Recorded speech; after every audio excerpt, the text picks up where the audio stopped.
They loved too deeply to survive each other, though neither Alara Monroe nor Julian Cross understood that truth in the beginning. At first, their love felt rare and sacred, like something borrowed from another lifetime. It didn't arrive quietly. It settled between them with weight, promise, and an intensity that felt impossible to escape. To love this deeply, they believed, meant they were doing something right. Alara met Julian on a rain-soaked evening when the city seemed to move slower, as though time itself was holding its breath. He stood beneath the narrow awning of a quiet cafe, coat slightly oversized, dark hair damp from the rain, eyes searching the street as if he expected disappointment to find him again. When their eyes met, something unspoken passed between them. And before we go further, please like, comment, and subscribe, and where they are watching from, because stories like this only survive when they are shared. Julian was not the kind of man who tried to impress. He spoke softly, chose his words carefully, and listened as though every sentence mattered. Alara noticed that immediately. She had spent most of her life feeling invisible, useful, kind, dependable, but rarely chosen. Julian chose her attention with the intensity of someone who had been starving quietly for years. Their first conversation flowed easily. He asked thoughtful questions. She laughed more than she expected. When the rain intensified, neither of them rushed to leave.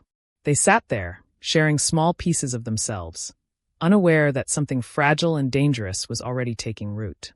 Julian carried a stillness that felt safe. Alara, with her warmth and emotional openness, felt like sunlight breaking through a long winter. Within days, they were inseparable. Within weeks, they were telling each other things they had never said aloud. Love didn't grow between them, it erupted. Alara loved the way Julian remembered details. The way he noticed when her voice changed. The way he held silence without making it uncomfortable. For the first time, she felt fully seen. And Julian loved how Alara softened his sharp edges without trying. She didn't demand explanations for his moods. She accepted him, flaws and all, and that acceptance terrified him more than rejection ever could. Julian had spent most of his life learning how to be controlled without realizing it. His mother, Maria Cross, was elegant, disciplined, and emotionally exacting. She loved her son deeply, but her love came with expectations. Excellence, control, emotional restraint. Julian learned early that vulnerability created consequences. Alara knew nothing of this history. She only knew that some days Julian pulled her closer, as if she were oxygen, and other days he drifted, distant and unreachable. When she asked what was wrong, he smiled and said he was fine. Alara believed him because she wanted to. As the weeks turned into months, Julian's world began to orbit around Alara, and Maria noticed immediately. He stopped coming home early. His phone was always face down. His laughter sounded different, lighter, freer, unfamiliar. "You're distracted," Maria said one evening, her voice calm but sharp. "You're losing focus." Julian defended Alara with words, but his body betrayed him. His shoulders tightened. His jaw clenched. Guilt, old and well-practiced, resurfaced. Alara felt the shift before she understood it. Julian's affection became inconsistent. His presence felt overwhelming one moment and absent the next. When he pulled away, her instinct was to chase. When he clung too tightly, she felt herself disappear.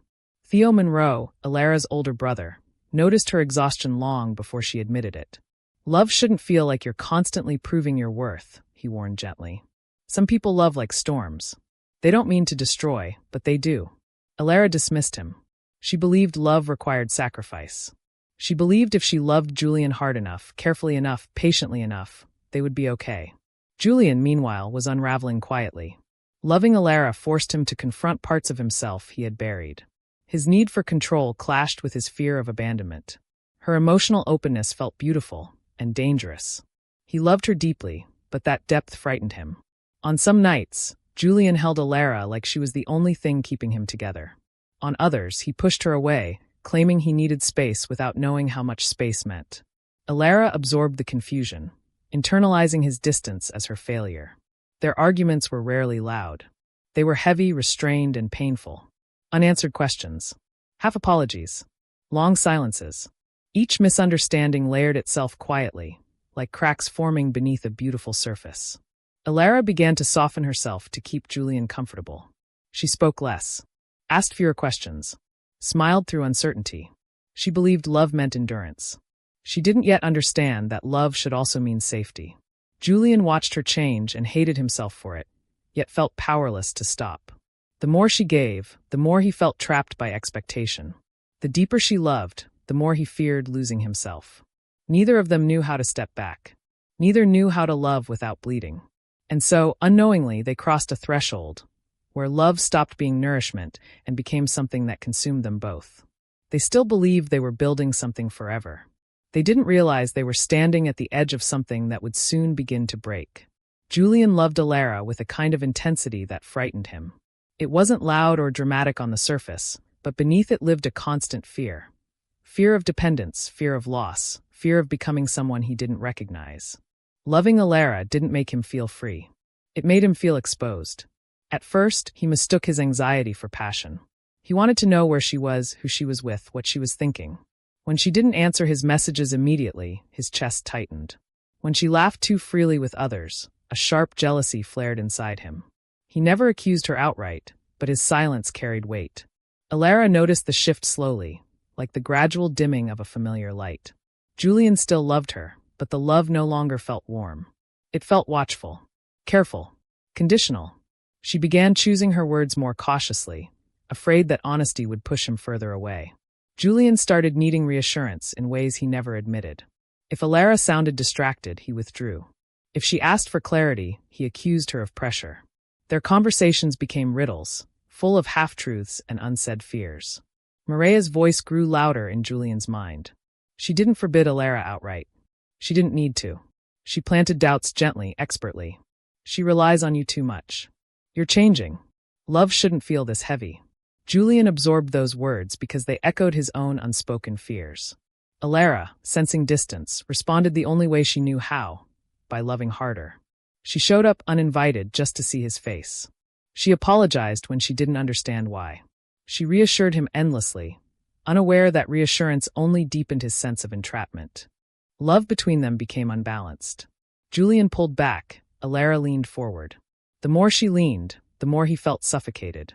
The more he retreated, the more she felt abandoned. One night, after a long silence, Alara finally asked the question she had been avoiding. "Are you still in this with me?" Julian hesitated. That pause, small, almost invisible, cut deeper than any answer could have. "I don't know," he admitted. Those words cracked something open in her. Alara realized that she had been fighting for something Julian no longer knew how to hold. From that moment, everything felt fragile. Julian became distant, disappearing for hours without explanation. When Alara asked where he had been, he bristled. "I'm allowed to have space," he snapped. "I'm allowed to ask," she replied softly. The arguments grew sharper. Julian accused her of needing too much. Alara accused him of giving too little. Neither accusation was entirely fair, but both were painfully true. Theo noticed Alara's exhaustion deepen. She looked thinner, quieter. Her laughter sounded forced. "You're disappearing," he told her. "I'm just tired," she replied, unwilling to admit the truth even to herself. Julian, meanwhile, felt trapped between guilt and relief. Part of him missed the version of Alara who loved without fear. Another part resented that she needed him at all. He didn't understand that his inconsistency had created that need. The breaking moment didn't come with shouting. It came with stillness. They sat across from each other in Julian's apartment, the space between them heavy with everything unsaid. Alara's eyes searched his face, desperate for reassurance. "I love you," she said. Julian exhaled slowly. "I know," he replied. "That's the problem." The words landed like a quiet explosion. "I don't know who I am with you," he continued. "I feel like I'm losing myself." Alara swallowed hard. "I never asked you to lose yourself. I just asked you to love me." Julian looked away. Loving her had become synonymous with pressure in his mind. He didn't realize he was blaming her for wounds she didn't create. "I think we should stop," he said. Alara didn't beg. Something inside her finally broke, not loudly, but completely. She nodded, tears blurring her vision, pride barely holding her upright. "Okay," she whispered. Julian felt relief first. Immediate and sharp. Then guilt followed closely behind, heavy and suffocating. He told himself it was necessary. That walking away was growth. That love shouldn't hurt this much. Alara left quietly. No dramatic exit. No final plea. Just a woman carrying the weight of a love she poured everything into. That night, Julian slept deeply for the first time in months. Alara didn't sleep at all. They both believed the pain would fade with time. They didn't yet understand that love like theirs doesn't disappear. It transforms into something that lingers, waiting. Time did not heal Alara Monroe the way people promised it would. It did not erase Julian Cross from her thoughts or soften the sharp edges of memory. Instead, time taught her how to live around the pain, how to breathe without expecting him to return, how to wake up without checking her phone for a message that would never come. In the months after the separation, Alara moved through life like someone relearning gravity. Simple things felt heavy. Familiar places felt foreign. She avoided the cafe where they first met, the street where they used to walk in silence, the songs that still knew her too well. Love had rearranged her, and now she had to figure out who she was in the aftermath. Theo stayed close. He didn't offer advice anymore. He understood that grief needed space, not solutions. Some nights, Alara cried until her chest ached. Other nights, she felt nothing at all, and that scared her more. Slowly, almost imperceptibly, she began choosing herself again. She stopped shrinking. She stopped apologizing for wanting clarity. She learned that love should not feel like survival. That being chosen should not require self-erasure. Julian, on the other hand, believed he was moving forward. He threw himself into work, into routine, into productivity. From the outside, he looked successful. Focused. Whole. But in quiet moments, when the world slowed, Alara's absence surfaced like an old wound reopening. No one loved him the way she had. Others admired him, desired him, needed him, but none of them saw him without armor. None of them reached the places Alara had touched effortlessly. Maria noticed the change in him too. The relief she once expected never fully arrived.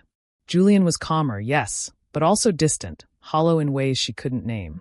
For the first time, she wondered if control had cost her son something irreplaceable. Years passed. Alara became stronger. Not harder, stronger. She built a life that felt peaceful instead of intense. She learned to love slowly, carefully, with boundaries. She stopped confusing chaos with passion. Julian learned discipline, but not peace. He learned how to exist without vulnerability, how to keep people at a safe distance. It worked until it didn't. Their paths crossed unexpectedly one afternoon in a bookstore. No dramatic music. No warning. Just familiarity crashing into the present. They froze when they saw each other. Julian noticed first how steady Alara looked. How calm. How whole. There was a softness about her that no longer felt fragile. Alara noticed how tired Julian's eyes looked beneath the composure. They spoke politely, carefully, as if handling something that could still break. "I'm glad you're well," Julian said. "I am," Alara replied, and realized it was true. They didn't apologize. They didn't revisit the past. They didn't ask what could have been. Some love stories don't need closure. They need understanding. As they parted, there was no bitterness. Only the quiet recognition that they had loved each other the best way they knew how, and it still wasn't enough. They loved too deeply to survive each other. Julian walked away knowing that Alara had been the mirror he wasn't ready to face. Alara walked away knowing that loving someone doesn't mean losing yourself. That was the lesson. And if this story touched you, please like, comment, and subscribe, and where they are watching from, because your support keeps stories like this alive for those who need them.